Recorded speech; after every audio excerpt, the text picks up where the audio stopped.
Matthew chapter 22, verses 34 to 46.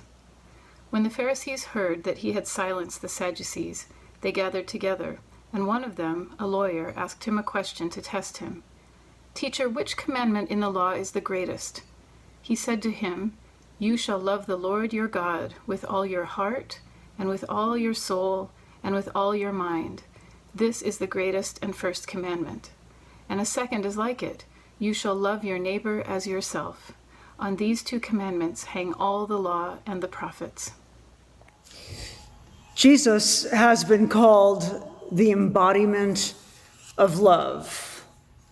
The church has been called a school of love, a place where we are both students and teachers for each other. As good United Methodists on Reformation Sunday morning, we hear the words of Jesus, "Thou art all compassion, pure, unbounded love, thou art. Enter every trembling heart." But Christians have a history of crediting Jesus with all the good ideas of the faith, a history of assessing the God of the Hebrew Bible as the angry, punishing one, and elevating Jesus to a certain status, and certainly we do. But supersessionism is the idea that Christianity supersedes, overrules, and overwrites Judaism as superior and right, the be-all, end-all, as we say. Not unlike John Wesley, who was a faithful Anglican and never intended to start a new church, let alone a new denomination, Jesus was a faithful Jewish person. He quotes the Hebrew Bible all throughout his preaching and his teaching, and he never spoke of something called Christianity. Jesus taught us a way of being in the world, a way of love.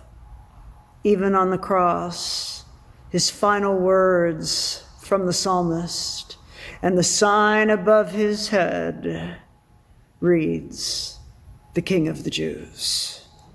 So when the lawyer Pharisee asks a testing question about which commandment is the greatest, Jesus knows the answer. With over 600 laws in Deuteronomy and Leviticus, and Moses' top 10 list of big commandments, comes a very straight answer from Jesus, a radical prioritizing of our lives if we will let it be. Jesus sums it all up, the law and the prophets, with these two commands. Say them with me. Love the Lord your God with all your heart, soul, mind, and strength, and love your neighbor as yourself. How'd you do? Now hear this from Deuteronomy 6. You shall love the Lord your God with all your heart and with all your soul and with all your might. Keep these words that I am commanding you today in your heart.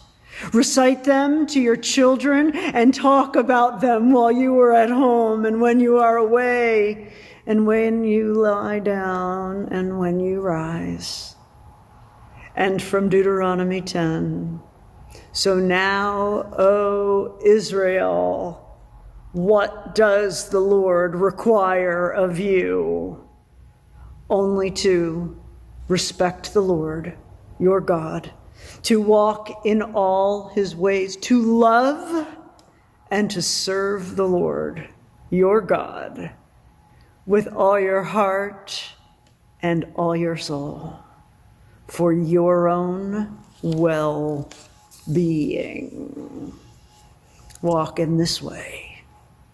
Keep these words on your hearts. Recite them for our well-being.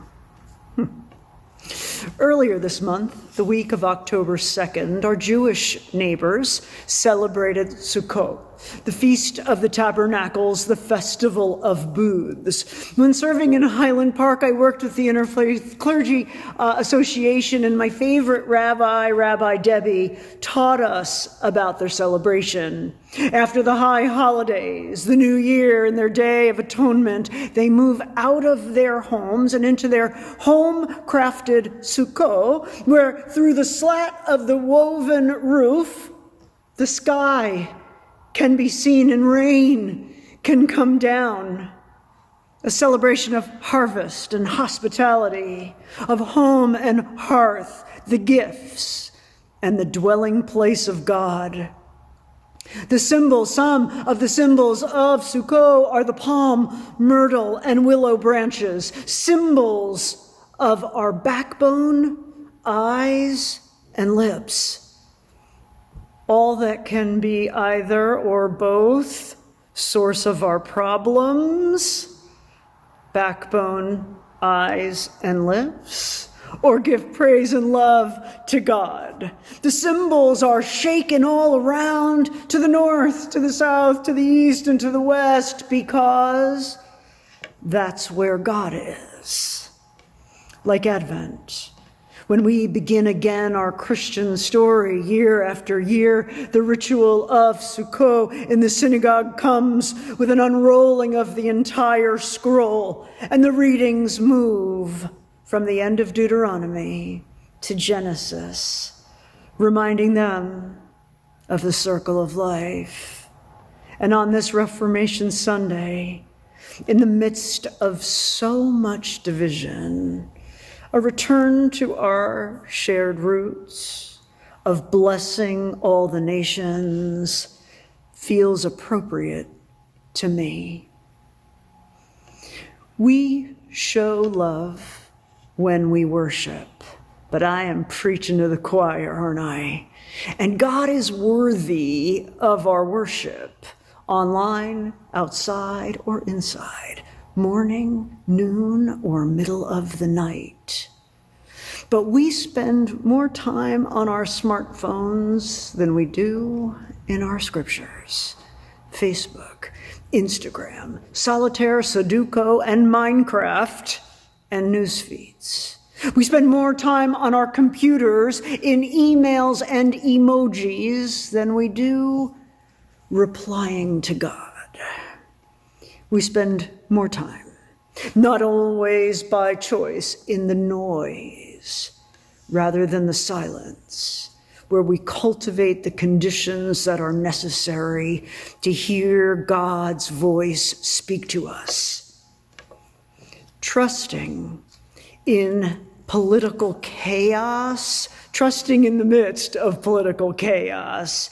As we approach election day, God help us, is not an easy thing. Loving God in the grief and the loneliness of COVID, while our sorrows like sea billows roll, is not an easy thing.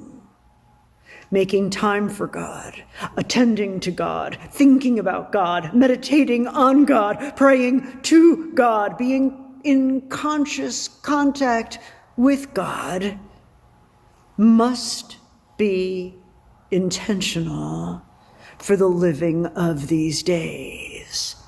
How will you make time? Loving God will need to be a very conscious endeavor. And so on this first Sunday of our stewardship campaign, church say amen. We are grateful for Morrow Church. We are Morrow. And you know, growing up, my dad wasn't reciting the love of God at the dinner table, but he was speaking about his love for the church, for Jesus, and he was teaching me about tithe. And so with a 10-slice mini loaf of bread in his hands, he would ask me, What does 10% look like? And because I was pretty good in math and science, even an honors student, believe that or not, until trigonometry and calculus, that is, I knew that one slice of that 10-slice loaf belonged to God, that perhaps it all belonged to God. And as our social justice pioneer from Sparta, Anne Freeman Price, would remind me, look at all we get to keep. 9 slices of bread. Daily bread. Teach at your tables and in your school of love, your love for God, God's love for you. Be intentional. Love the Lord your God with all your heart, your soul, your mind, your strength, and love your neighbor as yourself. Amen.